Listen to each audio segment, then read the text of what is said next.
February 22nd, 2019. This is Nerd Bourbon episode 90. I'm Seth Sturgill. And I am Todd Sturgill. Are you, though? I ask that question every night. Are you, though? When you look in the mirror, is that who you see? No, I just see a fucking fat slob piece of shit. I see Yaba.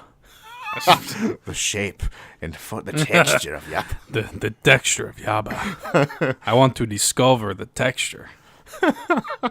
It's ironic because we are going to be talking about some Star Wars stuff later on down the line in this episode. Some good foreshadowing there.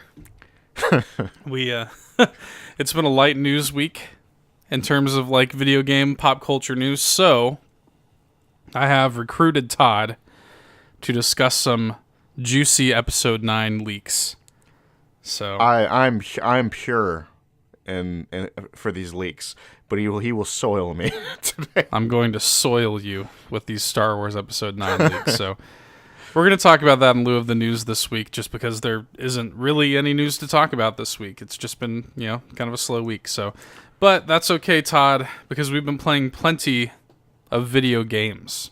Yes. Video games. Yes, we Todd. have, yeah. What video games have you indulged yourself in this week? Knowing me, as always, I've been playing a little bit of Monster Hunter. Of course. And I think I was talking to you about this before we started to record. I've divorced myself from giving a shit about the Ancient Lesson.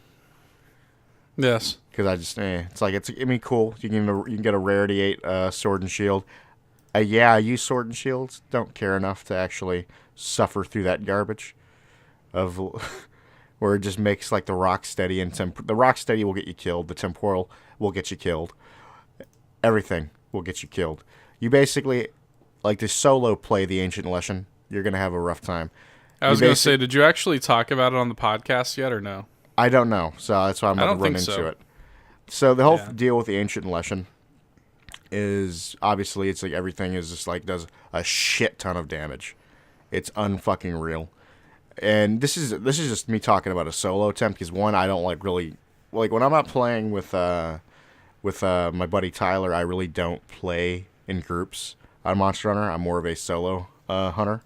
Mm-hmm. And that is my downfall for this fight because that shit is just it's nigh impossible to do the Ancient Lesson by yourself, because a lot of what I've seen with this fight is it takes a lot of teamwork and a lot of hey, you're gonna do this, you're gonna do this, everybody is gonna have their role, because the whole deal is he's gonna bring in these Jagresses. We probably need probably need 1 or 2 people just fucking with the Jagresses.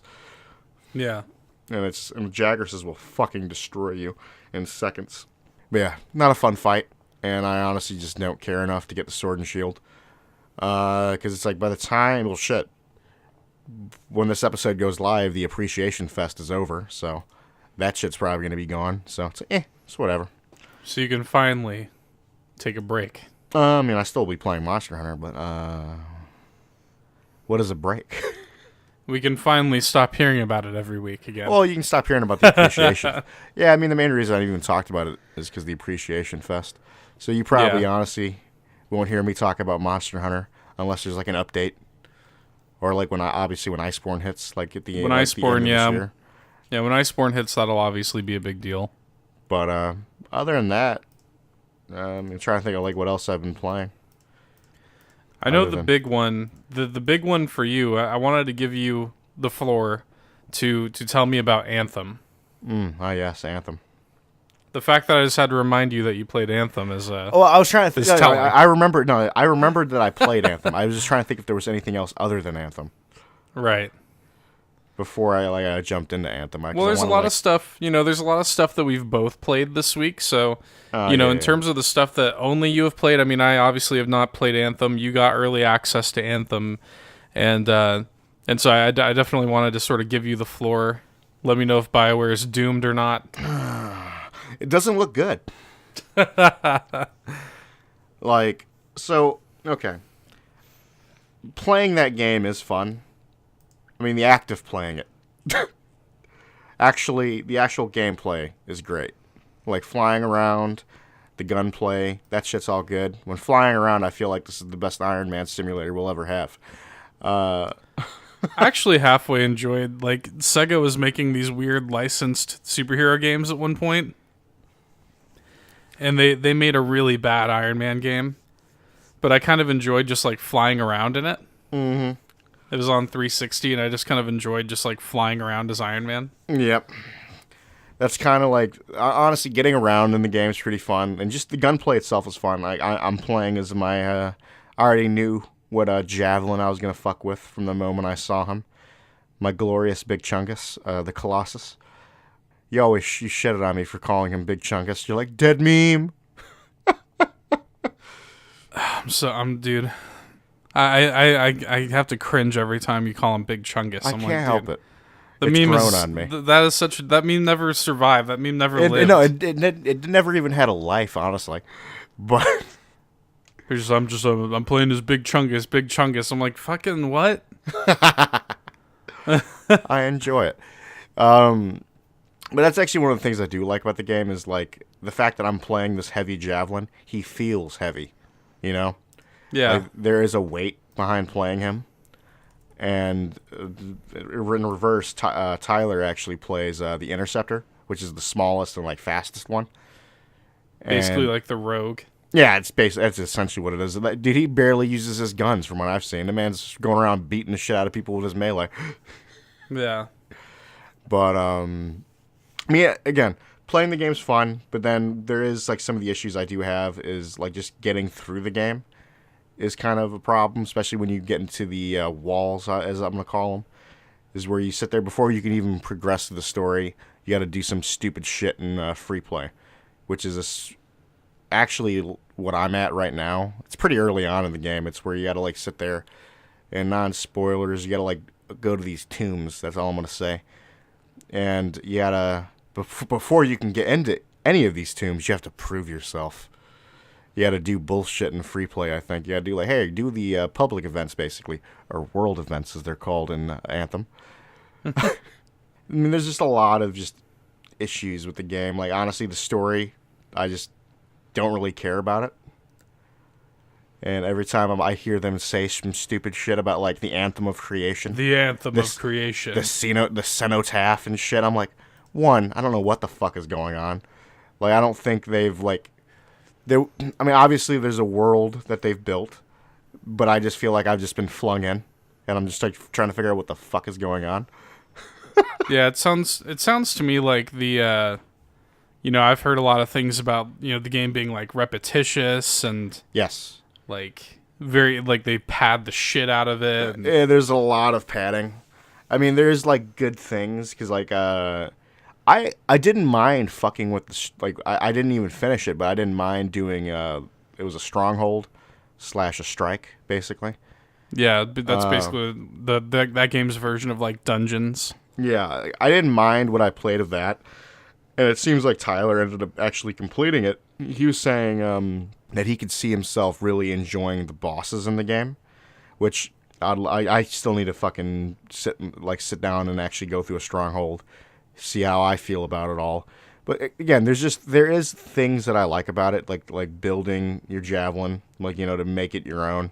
There's there's customization, like with like the loadouts you can have, right, weapon types and whatnot. I'm playing with a controller just because I am playing it on PC, but I am playing with a controller because I have a bad back and I'm not sitting up to play that game. Yeah. And so, like, on, like, each of the buttons, each of your triggers, you have, like, the heavy... Well, I don't know how it is for the other javelins, but I'm just going by the Colossus. You have, like, the heavy ordnance, and then you have another thing. Then you also have a support item as well. So, like, I have a thing where it basically just... It's like, the tank ability, basically. Like, I do, like, this battle cry. And like a rally? Yeah, like a battle... I do the battle cry, and what it does... is it'll mark enemies, and they will also be forced to attack me. I just take all the aggro, basically. That's good. I wish Which I've definitely seen that, like how squishy Tyler is versus how I'm taking fucking damage, dude. Like I have so much armor, it's unreal. And that's just in the beginning of the game. I'd love to see how it ends, like, in the end game with how stupid it gets. Because I don't actually have an energy shield like Tyler does. I legitimately have a shield. I legitimately bring out a shield that I can beat the fuck out of people with. It's great. Right. Like a physical shield. Yeah. That is my energy shield. I think it's basically how that works. And also, I don't know if I told you this. I can ram people with it. Yes. I can go as in a full sprint, ram them down, but I can also fly with it, and that's that good shit. That's how I start my fights. I just fucking nosedive into motherfuckers. It's pretty good. There's a lot of just playing the game is awesome, but the other parts of the game I think are like I don't know. I'm gonna probably still talk about it some more as I put more time into it. See how I feel about the end game. To see if let's see if the end game can carry it. You know, your thoughts will be evolving. Well, because it sounds to me like the game, just from you talking about it and from the other things I've heard from other people, it sounds like the game is like very much like the base is good, the gameplay is good, flying around, combat, shooting, that all feels great. But that's the thing, like you basically, I saw an article recently. It's like, why is it like that? Anthem is gonna have Anthem's basically has like the same issues that Destiny had, basically, from the beginning. And it's too like it sounds like the design is just bad, like just the repetitious design, the padding. The story is kind of, you don't really care about it. And I mean, that's the kind of stuff that we come to BioWare games for. You know what I mean? I mean, their way of doing, they kind of show it's still BioWare, I guess, is holy fuck. Like every time you get back to the Fort Tarsus, the little like hub basically, it's like, here, talk to fucking everyone. And it's like, that's fine, it's cool, but here's the problem. I just don't care. I just don't care to talk to it. And I don't know if that's just me, or it's not interesting enough, Well, I mean, if you don't find it interesting, it's not interesting, I mean, that's the thing is like, these are the trademarks of a BioWare game, and this is what I said this long ago when I first started being like, Anthem looks cool, but I'm kind of worried about it. Yeah. Is like none of the things that I like about BioWare games were present in Anthem. Well, it's like I think back to like my favorite BioWare game, Jade Empire. Like I talked to every single fucking person in that. I did all the relationship bullshit in those games, and I don't know. I mean, story and characters in the world, and like this is all stuff that BioWare used to excel at. It's sad. Everything changed. I'm bummed out by it because I think I was talking to you about this like a couple days ago. Like, Jade, don't you want Jade Empire 2? Don't you want KOTOR 3? Don't you want this? Don't you want that? I'm like, not really. From this BioWare. No, I don't. And like we're talking about like BioWare is probably on the next on the chopping block if Anthem doesn't do well. And I firmly believe that. I really do. EA is not afraid to close studios, and they dumped a lot of money. Yeah. They dumped a lot of money into Anthem. And, like, if Anthem does not turn a profit... Oh, it's over. I mean, like, BioWare is in trouble. No, I've said this from the get-go. Like, EA is sitting there, like, cocking the gun, basically. Yeah, EA's like, let's walk out back. Like, let's go see what's behind the barn. Yeah. Telling BioWare to just look at the flowers and shit like that. It's bad, dude. It's sad, but it's just like, I don't know.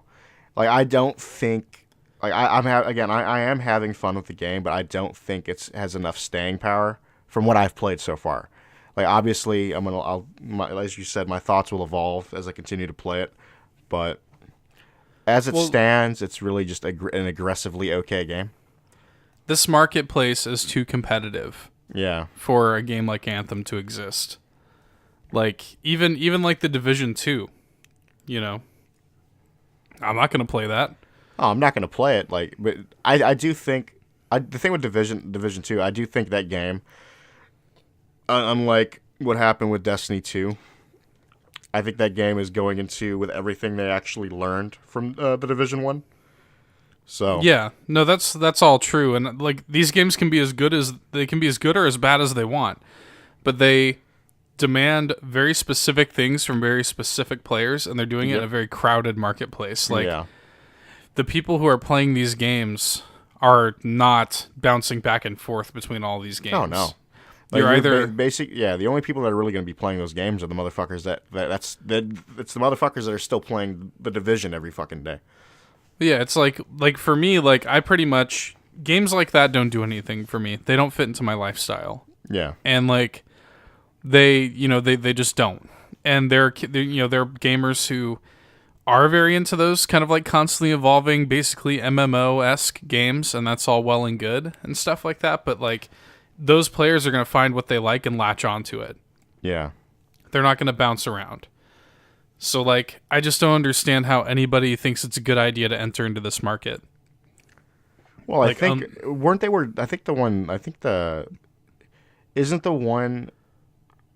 Star Wars one that, like, it seemed like it was going to be like that straight up got canceled, didn't it? Well, so, yeah, the Visceral game was going to be a single-player game. And then when they canceled that, they kind of took the assets and kind of moved it into something that they never straight up said that it was going to be like that, but they sort of implied. Like with the vague like implications, it was like yeah. They sort of implied that it was going to be kind of a connected world kind of game, and then they canceled that. So, who knows? Kind of a smart move on their part. Well, and then here they are with the Star Wars game that looks like it actually might possibly come out is Jedi Fallen Order, and that's going to be a single player game. Anthem should have been a single player game. Like, straight up. Anthem should have been a single player game. The thing is, I think it could have worked as a single player game. It should have just been a really good single player, like mech, exosuit kind of ass game. Mm-hmm. And to get around obviously the squad shit, you basically just had a team, other freelancers that you can like recruit, basically. Yeah, and at that point, you've got characters that you care about. I mean, you could essentially make it Mass Effect, but in a new world with exosuits. Yeah, I think it would have. Yeah, like that. It would have been a really good, solid single player game. I mean, here's the thing: is like everybody was so ready to say, "Oh, single player gaming is dead," but it fucking isn't. No, it's not. It's had a renaissance. Yeah, I mean, look at the games that took last year by storm, like God of War and Spider-Man. These games that have no... Red Dead. Well, Red Dead has a multiplayer component to it. Well, yeah, fuck the multiplayer component. It's all about that single player. Yeah, but what I'm saying is, like, there are huge single-player only games with zero online components that still took the world by storm. So, I mean, single-player gaming is not dead. I mean, Breath of the Wild, Mario Odyssey, like, these games don't have online. And these are single-player games that still, have really taken the world by storm. And you don't need to EA's mentality is still kind of in that place of like, oh, it needs to be online, there needs to be microtransactions and this and that, and they're starting to understand, I think, finally, that they have to evolve like with the industry. You can't just keep trying to follow the trends. You can't keep chasing the trends. You just have to do something very well. You just have to do one thing really well. You don't have to keep chasing, oh, is the trend going to be the connected world? Is the trend going to be microtransactions, blah, blah, blah? No. Do your own thing and do it really well. Let BioWare be BioWare. Dragon Age Inquisition was successful. I didn't personally like it, but people love that game. And it was a single player fucking game. Let them work in that space. And speaking of that, like if Anthem doesn't do well, I'm like, Dragon Age 4 is probably not going to happen. That's real shit. Like, EA's really in a tight spot, I think, and we'll see. This may not equate to sales. Maybe the game is selling really well, despite the fact that people aren't super enjoying it. Who knows? We'll see. What's funny is that's like one BioWare series that I never really fucked with. Don't get me wrong, I love Dragon Age. And Dragon Age 4, like the little teaser they had at the Game Awards, which, by all accounts, they literally have not even entered pre-production on that game. Like, that trailer's... I'm telling you, and I said this when it happened, I literally feel like it was a desperation move. It's just a fucking Hail Mary. Seriously, I feel like BioWare did that as a desperation move. And I'm not saying EA is going to be like, sitting there like, all right, close all of BioWare. But if it would not shock me if like one of BioWare's studios got shuttered and they downsized the scope of BioWare. Mass Effect is effectively dead. Anthem is basically dead on arrival. A drama to fucking finish that fucking series off. Yeah, like Anthem is essentially dead on arrival. Like, I honestly feel like they're probably going to cut BioWare down to like one core studio to work on Dragon Age 4. Maybe one day release Dragon Age 4. Hope that does well. And if it doesn't, then bye. I don't know, man. It's a little bit sad, but again, like I haven't thoroughly enjoyed a BioWare game since Mass Effect 3. And that was in 2010 or 11. So, I mean, it's been a long time, and I think I've basically divorced myself from calling myself a BioWare fan because I'm not anymore. Yeah. BioWare's name doesn't really mean anything to me anymore. BioWare's dead. Well, and you gotta understand too, is like a lot of those dudes that made the games that you love, that made Jade Empire and Mass Effect and KOTOR, those guys are gone. Yeah. You know what I mean? Like a lot of those dudes are gone. So, anyway, it's depressing. I mean, it sounds like the game has a decent base, but it just doesn't. Its flaws are too significant to let the good base shine through it. Yeah, I mean, again, I'll probably still be talking about it. Like, I'm gonna give my final thoughts. Obviously, like when I beat the fucking story, see how the end game is and whatnot. I'm looking forward to hearing more about it.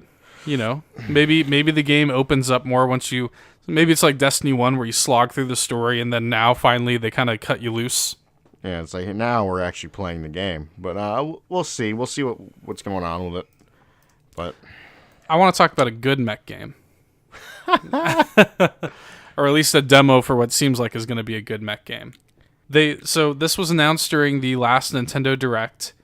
They shadow dropped a demo for the upcoming Daemon X Machina game, and I played it, and I think you literally just played it like an hour ago. Yeah, I basically remember. I finally downloaded the demo, played a couple missions. Yeah, what do you think of it? I dug the hell out of it. I was having fun with it. Yeah, I think it's pretty good. Like I enjoy it. Like I was telling you, it's not really like I didn't play it and say, okay, I'm definitely sold. Blah blah blah. Oh yeah, I wasn't like, oh, yeah, I'm gonna buy the shit out of this. But it's like if it was ever like on sale, I'd probably pick it up. I could see myself spending like $20-$30 on it. Yeah. Here's the thing, and so this is like a mech combat game. This isn't just exosuits. This is dead ass like mech, like mech warrior, mech assault kind of game. But it has some, it kind of has like, and I was even telling you this before you downloaded the demo. It gives me some like pretty strong Monster Hunter vibes. Yeah, just the way you get into the missions reminds me of going up to like the quest board, basically the hunting, that sort of thing. Yeah, it's very mission based, and yeah, it's very mission based. I don't know for sure, but I was like in this thing called the lab, and it's like you can augment you can surgically enhance your guy. Right. So a part of me is like wondering if there's going to be non-mech shit. I don't know for sure though. Yeah, it sort of seems like it. Well, I mean, why else would they have you customize a character, right? Yeah, and it's true. Because there is, I mean, the game opens with like full character customization, so I do sort of feel like that, and I also, I don't know, I just, and I'm also curious, is there going to be like an online element to it? Because if we could play that game together in online co-op, that actually might be something. Well, I mean that would make it more of a day one thing for me. That would be a lot of fun. Yeah, that would be a lot of fun, because. I kind of like, it's like Baby's Monster Hunter, where like you go into, it's not quite as like RPG heavy, but you can like, you can get items to like augment and upgrade your mech and stuff like that. And like you said, it seems like you can even augment like your person, like your human character. So, and there's like mech customization and stuff like that. And the game also just like feels pretty good to play. Yeah. Like, I enjoyed just like flying around. Shit, I enjoyed just skating around on the ground, just sliding everywhere, basically. Yeah, and picking stuff up and finding the collectible, like scanning the graffiti and stuff like that. Yeah. Actually, one of my favorite things I did was I grabbed a sign, and then I just one-shot a tank with it. It was great. I was kind of surprised that the game has like full voice acting and stuff already. Like I kind of thot it was earlier on than that. You thought it was pretty early on? Yeah, I thought this is essentially going to be like an alpha for the game or something like that, and it seems like it's pretty far along. So I'm going to be interested to see where this game goes. I'm intrigued. I'm definitely intrigued.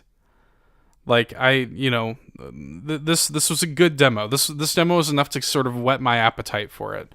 Yeah. To where like we just said, like if I ever saw it on sale, I'd be like, okay, yeah, like I had a good time with that game.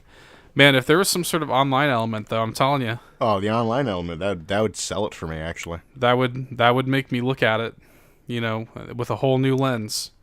Yeah. So. But I dug it. There's another game I don't think you've played. Well, actually, I know that you haven't played this because you have a weird disposition to you have a weird mission in your life to never play Tetris. But but I have been playing a little bit of Tetris 99 off and on. Tetris 99 is there's not much to say about it because call it Tetris Battle Royale. It basically is. It's Tetris Battle Royale. It's 99 player Tetris PvP, and I mean it's fun. Like it's exactly what it sounds like. It is just Tetris PvP against 99 other players, and it is like hectic as fuck. The highest I've gotten is I think rank 21. Because it's hilarious when you get in and you just realize like I've always considered myself to be decent at Tetris, not great, but I'm a decent Tetris player. I've been playing Tetris all my life. No, I'm not good. I'm not a good Tetris player, Todd. You're a plebeian. You just wait until you get into these games where you just see like their names are just Japanese characters. I'm just like fuck. Mm-hmm. No, but it is intense. I don't think it's that weird of a mission to never play Tetris. It is. Is it, though? It's weird to have, like, an entire opinion formed on something that you haven't even tried. I have played Tetris. I just don't care for it. That's not what you told me. No. I said I'm okay. I don't remember playing it, but I have played it. Okay, then you effectively haven't played it. I was a young boy. All right. Well, whatever. Tetris sucks. It's just a weird like thing. It's one thing. So like my friend Cody has this thing where he's like, I've never eaten mac and cheese. Mac and cheese might be great. I'm sure it is great. But you know what? I've gone this long without eating mac and cheese. I might as well just not eat mac and cheese. So now he has like this weird little personal mission to not eat mac and cheese. But that's different. He doesn't go around saying mac and cheese sucks. He just says, hey, I've gone this long, right? You're the opposite. You're like, I think I played Tetris when I was a kid. Maybe I don't remember, but fuck it. Tetris sucks. That makes no sense. But anyway, Tetris 99. It's intense. It's cool. But you know, I said this when they announced it. I was like, Tetris Effect has kind of ruined it for me.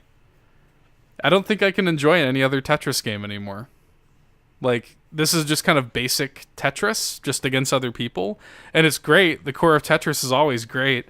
But Tetris Effect just brings it to such a, like, new level that I just can't even, like... I can't go back anymore. Like, I've had the silk. I can't go back to cotton. You know? I can't, despite the fact that it's really good. You know, it's really cool. Tetris 99 is cool. I've actually seen a lot of people say that they feel that Tetris 99 justifies the price of Nintendo Switch Online. Which is interesting, because it is a free download for Nintendo Switch Online members. So, smart of them to do that.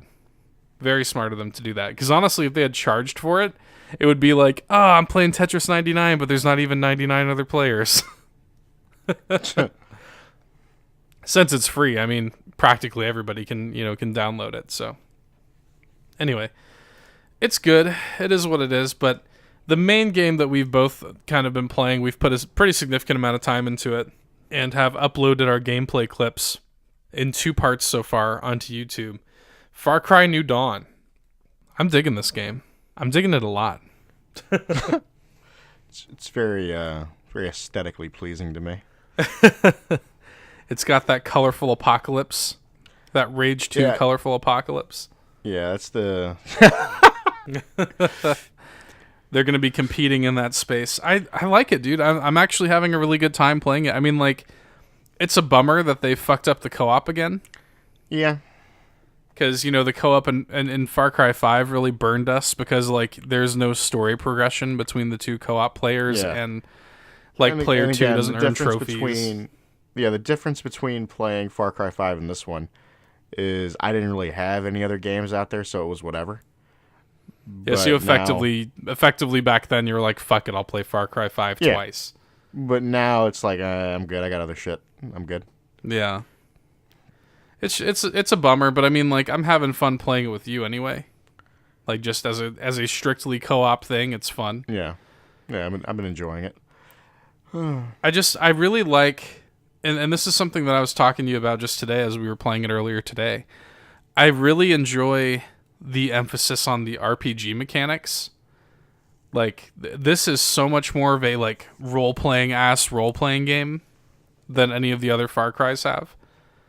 Like, Far Cry has always been trying to do these sort of RPG shooter hybrid, but this is more in line of, like, this feels closer to, like, a Fallout. You know what I mean? Mm-hmm. Where there is, like, crafting, and enemies have health bars, and they bleed damage numbers and stuff like that. And one of my favorite things about it, I was actually talking to you about this, is I really like how the game has these mechanics and all this new stuff in it, and it makes it very easily readable to the player. So, like, when you pick up an item, when you pick up some gears, you know exactly how many gears you're picking up or whatever. Yep. You know exactly how much ethanol you're getting for completing an outpost. You know which objectives give you how much ethanol and stuff like that. And you know damage, for example, right?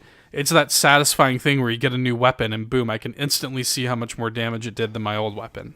You know what I mean? Mm. I really like that stuff a lot. And it feels more like an RPG. I think we both kind of agree that so far the story is pretty dumb. So we really haven't seen much of it, but like every single time we've seen the big bads, basically it's like, ugh, can they please get off screen? Yeah, I just don't understand why Far Cry has to like focus on the story so much. You know? I mean, yeah, we haven't seen much of it. There's still plenty to unfold, especially since, you know, they sort of teased that the father or whatever from fucking Far Cry 5 is gonna be in there in some way. Well, I don't know if you read a loading screen. Apparently, they come out at night. Oh, like the New Edeners or whatever the fuck they're calling them. Huh. Okay. Yeah, apparently they come out at night to attack the highwaymen. Interesting. Well, it seems like we haven't seen him yet, but yeah, they showed. I think in the E3 trailer or whatever, they straight up like show him at the end of the E3 trailer. I was like, oh, weird. Okay. I mean, it makes sense for him to survive. He was in a bunker, so yeah. So I mean, I guess he's gonna play some sort of role. You know, maybe if he's alive or dead or whatever. I don't know, but it seems like he's gonna play some sort of role in the game. And so, I mean, look, there are some interesting facets to the story. I just don't understand. I've never liked the sort of like the way that Far Cry feels ever since 3. Far Cry's like, oh, we have to have some big, you know, center focal point villain. You know what I mean? Like, and the writing for these two it's bad. Something. Are you problem makers or problem solvers? If my dad always told me there are two types of people: problem makers and problem solvers. Are you gonna be a problem? The problem? I swear. The problem? It's bad. And then like they do just like cheesy shit with them where like literally like the second time you see them they've kidnapped some kids and like put a grenade in a kid's hand. You know? And I'm just like why do you have to make characters like so two-dimensionally despicable? You know what I mean? Like why do you have to have a character literally putting a grenade in a kid's hand to tell me that they're a bad guy? You know? It's so much more interesting where there's like a character. So one of the great Far Cry villains, probably my favorite Far Cry villain, is Pagan Min, right? Where Pagan Min didn't have to do shit like that to let you know that he was bad, but in a weird way, you kind of understood where he's coming from. You know? Like... Well, the thing with Pagan Min, Dead Ass technically wasn't even the villain of that fucking story. Well, yeah, sort of, but you know that he's sort of like you kind of understand Pagan Min, and you sort of like, and like you know his motivations, you know what's going on with him, and like it's funny because like they have that whole thing where like if you choose not to sort of antagonize Pagan Min, he's literally not even a villain. They have that Easter egg where you can just literally just go have dinner with him. Yep. And then you just do what you came to do. Spread your mother's ashes and shit. Yep, and you just leave. It's just you stirring the pot and trying to like reclaim your birthright and all that good shit is like that's what causes him to be an antagonist, you know. Yeah, and that whole game just makes you decide on two shitty people with a shitty ending. Yeah, but to him as a villain, I mean, he's well written. But he does not, they don't make him like beat people's, skull into the dirt or put a grenade in a kid's hand to like show you that he's bad. You decide for yourself how you feel about Pagan Min. And that's the type of villain that is more interesting. That villain has a little more dimension than these. And that just, I'm bummed out because like, this is the first time that we've really had like a female villain in Far Cry. And it's like twins, and I thought that was interesting. Potentially. It's just not. They're just not good.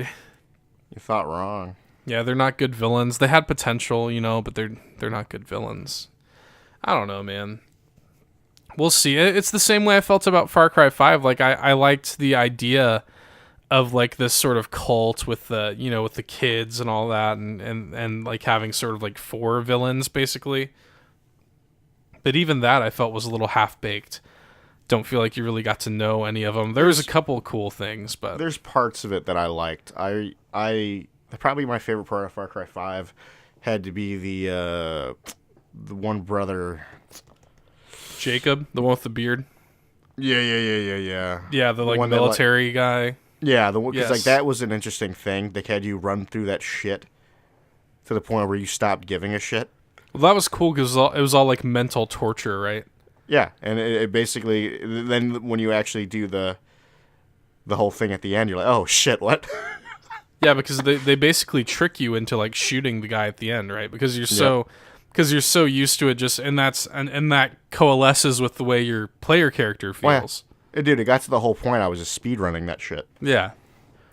And that's the point. The game knows that you're going to do that. And that was a really cool kind of subversive thing. That's the kind of shit that I want. If Far Cry insists on focusing and doubling down on story like that, that's the kind of shit that I want them to do.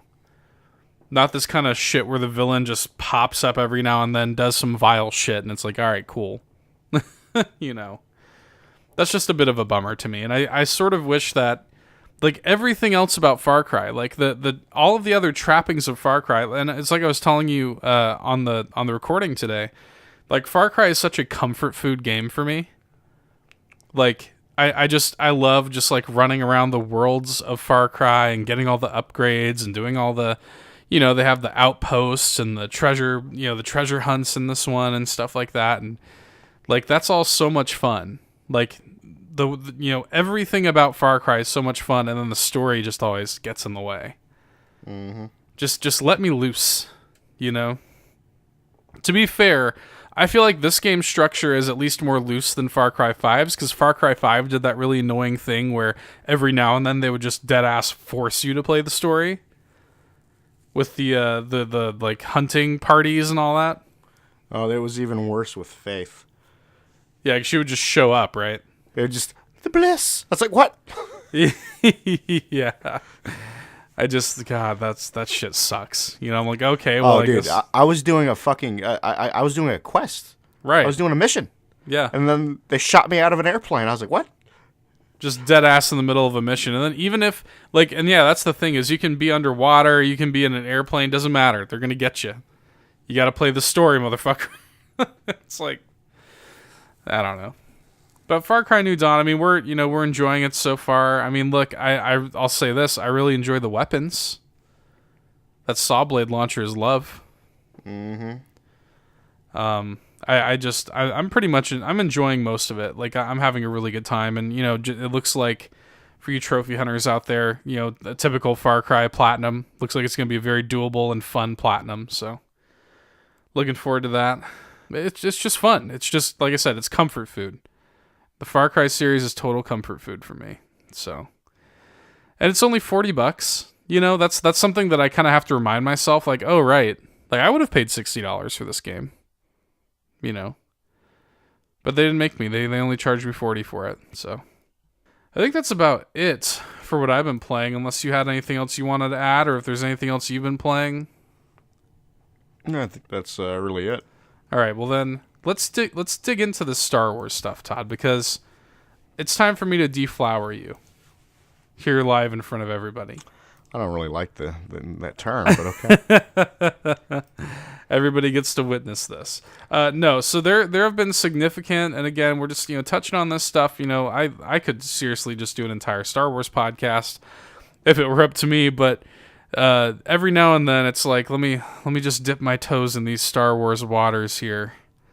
On Nerd Bourbon, and since today, this week's a slow news week, seems like an appropriate time, and we've had some significant Star Wars Episode 9 leaks find their way to the internet. I sent you this picture, and what this is a collection of a lot of pictures that are purported to be leaked bits of concept art and character photos from Episode 9.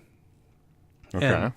And the person that leaked this has included a sort of guide to tell you exactly what these are. And what's interesting is these pictures are essentially confirmed to be real. And I'll tell you why. Because I don't know if you saw, the J.J. Abrams tweeted out a picture that they recently wrapped principal photography on Episode 9. And it's a picture of John Boyega, Daisy Ridley, and Oscar Isaac hugging. Did you see that? No, I did not. It's a picture that he tweeted out, and they're all in costume and stuff like that. And here within this set of pictures, we see Daisy Ridley's Episode 9 outfit, and we see Poe's outfit for Episode 9, and they're wearing those outfits in that picture. So, like, these photos are real, basically. So, and then another interesting thing is these photos also line up with other rumors that we had been hearing. So, I'm really starting to believe that these are real. And I just sort of want to go through some of this stuff and talk about what you think of it. What do you think it means for Episode 9? First of all, we've got several alien designs here. Are you looking at this? Yes, I am.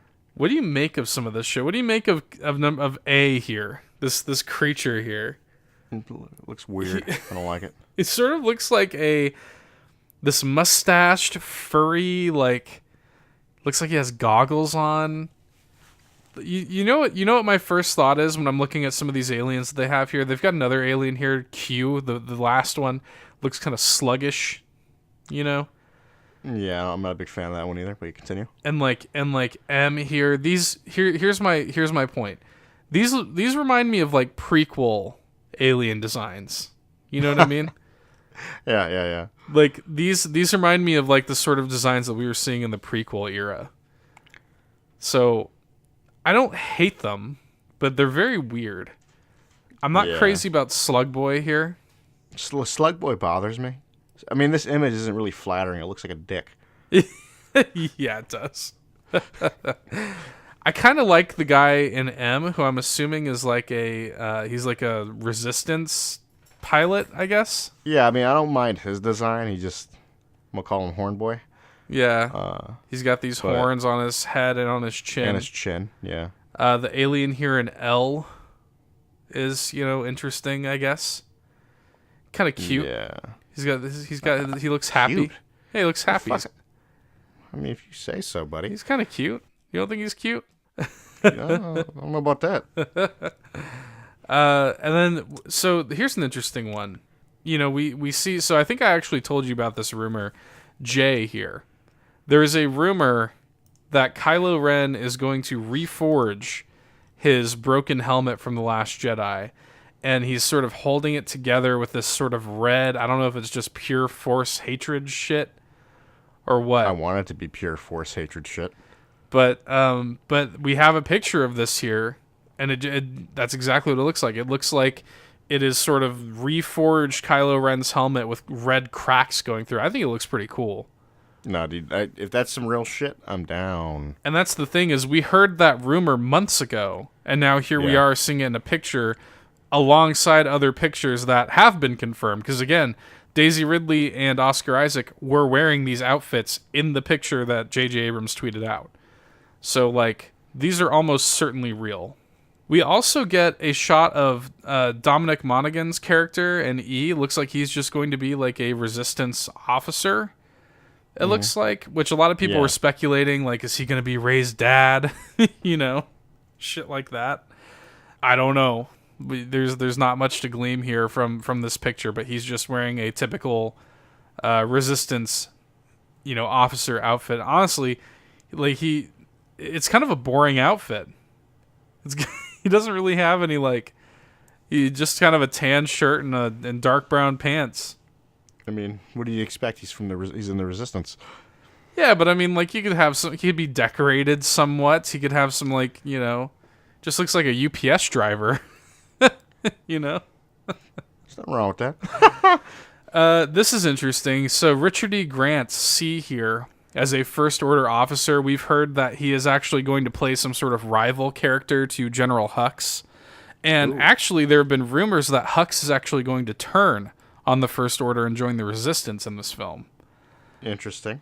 Either maybe he becomes a prisoner of war and he, like, feeds the Resistance information, or maybe he gets booted out of the First Order, since he and Kylo have always had kind of a shaky relationship anyway. They've been at each other's, like, neck throughout both movies, basically. Yeah, so I'm sort of wondering if he gets booted out and joins the Resistance in revenge. I don't know.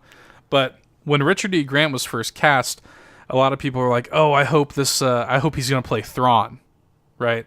Because he sort of looks like Thrawn, right? If you see this picture here, I mean, if you painted him blue, he would look like Thrawn. Yeah, But no, he's just a dude. He's just a First Order officer. It looks like he's not no Thrawn in here. I think it would have been a mistake to include Thrawn in the movie, or really any expanded universe characters in the movie, because this is episode 9. We don't have time to tackle this shit. You know what I mean? No. Like, it's too late in the game. It's too late. If you had put Thrawn in, like, episode 7 or even 8, that'd be one thing. But, like, it's just too late. We can't have, like, people are like, "Oh, I wish Ahsoka would show up." I'm like, do you? We have too much shit to wrap up here. It's only a 3-hour movie at best. What do you make of... So we get our first look at Billy D. Williams as old Lando. What do you make of this?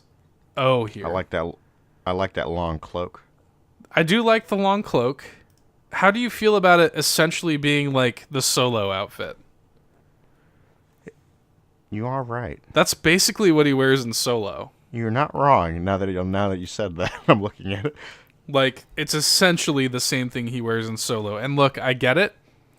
Oh, we want to tie it in. We want there to be some synergy between Solo and Billy D. Williams. Well, if you wanted that, like, why didn't you just have Donald Glover dressed like Billy D? Don't have Billy D dressed like Donald Glover. Yeah. You know what I mean? So that's a little bit weird to me. I kind of wish they had gone a little bit more ham with Billy D here. Although this may just be one outfit. I mean, Lando is known to wear many outfits. But I do want him to stick with the long cloak. I think it works with an older Lando. Yeah, I do like the long cloak. I do like the long cloak.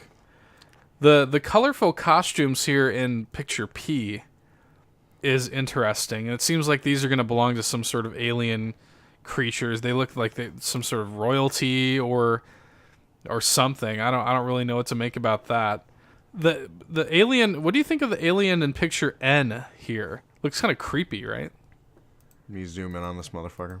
Can't really see him too well. Fuck? He got a weird little smile on his face. Yeah, he's got this weird, like, skull mask looking, like he looks like he's like If that's his actual face, I don't like it. Yeah, like he's like got like a Slender Man kind of vibe to him. Yeah. It's kind of creepy, right? Like I don't really know what to make of him. But they say here new alien concept art. So I'm assuming that's some sort of new alien race that we're gonna see. Now this is adorable. G is a young Mon Calamari. Could be Admiral Akbar's child.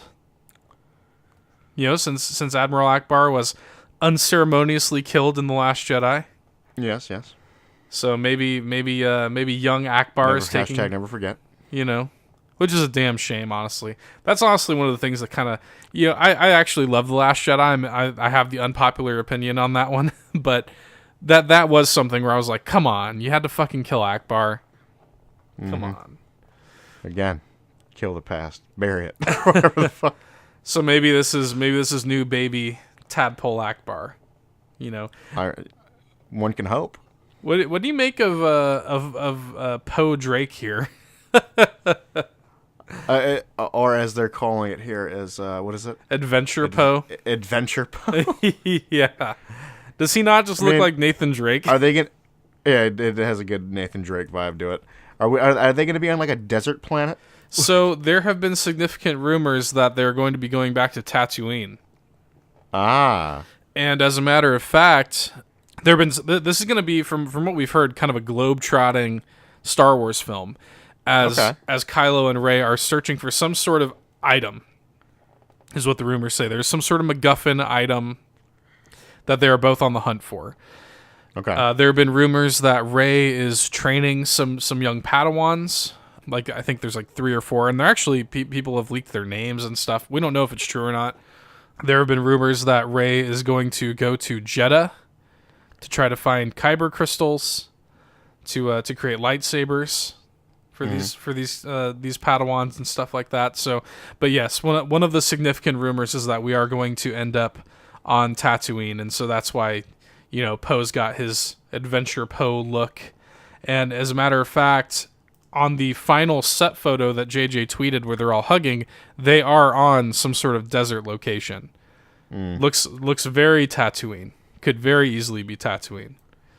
So that would be interesting. Now, here's another thing that sort of solidifies these pictures as being real. B here is this little droid who looks sort of like a megaphone. Like his head is kind of like this cylindrical triangular shape. Yeah. With a giant wheel, and they say that this droid is going to be a kind of a little sidekick that's going to annoy BB-8 throughout the course of the movie. So why does his head I don't know why. I mean, it's not that close, but it reminds me of the droids from the prequels. Oh, like the Separatist droids? Yeah. The Roger, yeah. Yeah, the head at least reminds me of it. A little bit. A little bit, not exactly, but it reminds me of it. Written by John Sullivan. Did you just? Was about a mini-cab firm called Cresta Cab. Are you hearing Did this? we just activate Siri? Are you hearing this? Yes, I am. I'm like. C1 in 1998, 1999, and 2000. What the fuck? Fucking thank you, Alexa, for that, I guess. What did Alexa just say? Alexa just gave me the history of like some sort of like TV show called Roger. Now here's the deal. Is it wrong that I don't want you to edit that out? No, I'm leaving it in. Give me a second. Let me turn Alexa off. Here's the thing. I don't know how Alexa got unmuted. Yeah, no, I'm leaving that in. That's so funny. Anyway, yeah, I sort of see what you're getting at. Sort of looks a little bit like a Separatist droid, but this droid also was leaked. Do you remember like a few weeks ago when I told you that this guy claimed that he went to like a Disney marketing presentation? Yeah. I remember you telling me about a droid sidekick, basically. Yeah, so this is essentially what he was talking about. He even described it pretty accurately with the megaphone head and stuff like that. So this seemingly confirms his leaks. So there's been a lot of like stuff coming out of this movie. Some of it I like, some of it I don't like. How do you feel about Rey here and her like all white getup?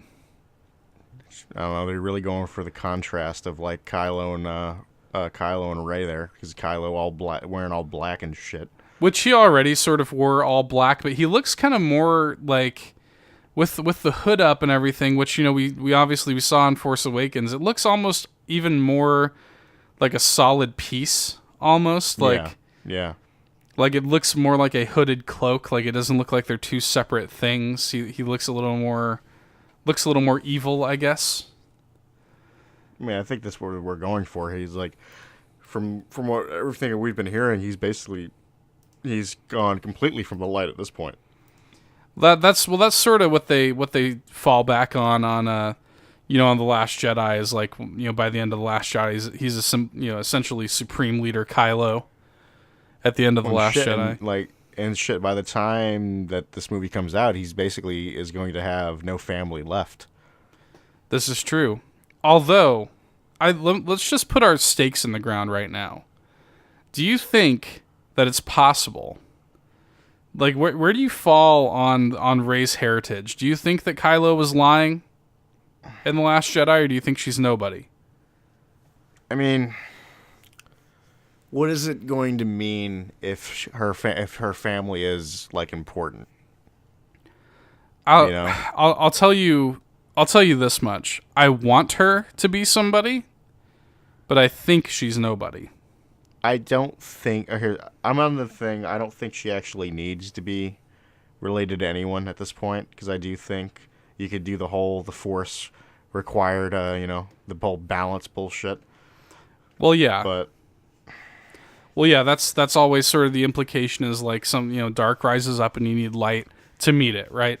And that's fine. And then but I just have a hard time believing, and here's my main crux here, is the fact that they have even officially in Lucas canon have referred to the Anakin Skywalker, Luke Skywalker, that lightsaber is now considered Rey's lightsaber. Mm-hmm. And from what we've been hearing is that she's going to continue to use that lightsaber, but it's going to be reforged. Rey is going to reforge it in Episode 9. Okay. And continue to use that iconic Skywalker lightsaber. And it's just weird to me that, if she's going to use that, is she really nobody? Is she really... it's kind of a weird thing. I would have preferred her to have her own damn lightsaber. Either her own lightsaber, or if she's going to use the Skywalker lightsaber, she should be a Skywalker. Yeah. And I almost feel like that was the original intent with Rey, because I remember before it came out, before even The Force Awakens came out, they weren't revealing Rey's last name, and I think it was JJ said oh, well, we're not revealing her last name because it would spoil it. And I'm sort of well, what does that mean? And that's why, and then Rian Johnson came and said, fuck all your theories. Right.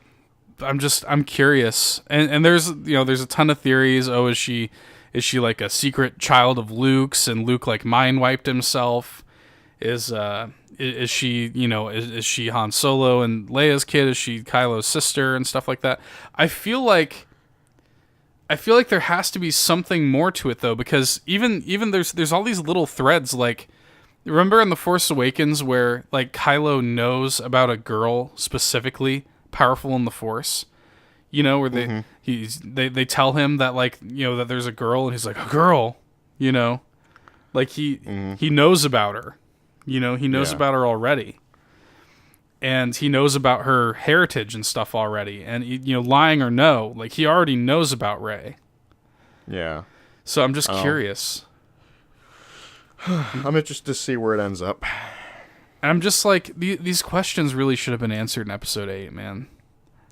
Blame Rian Johnson. I don't blame Rian Johnson, because I do love The Last Jedi, but I just wish that we had more time.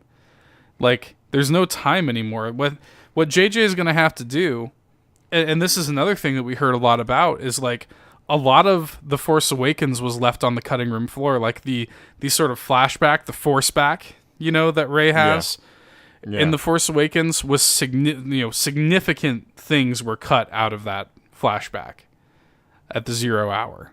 And from what it sounds like, we were going to have a lot of more questions answered.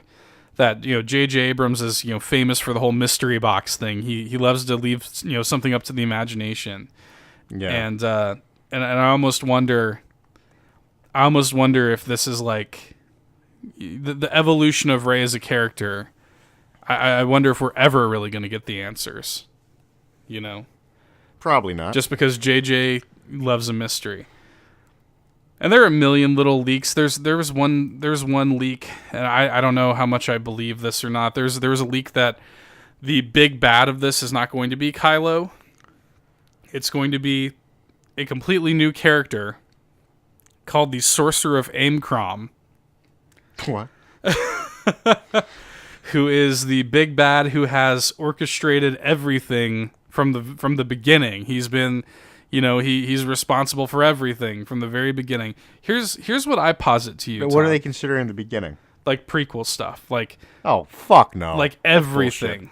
Everything was like Snoke, Palpatine. What was his name? What was the name? The Sorcerer of Aimcrom. Oh god. That's what they're saying. I don't know if that's a real thing or not. Somebody go on fucking fantasy name generator? Yeah, some real shit. You know what would be cool?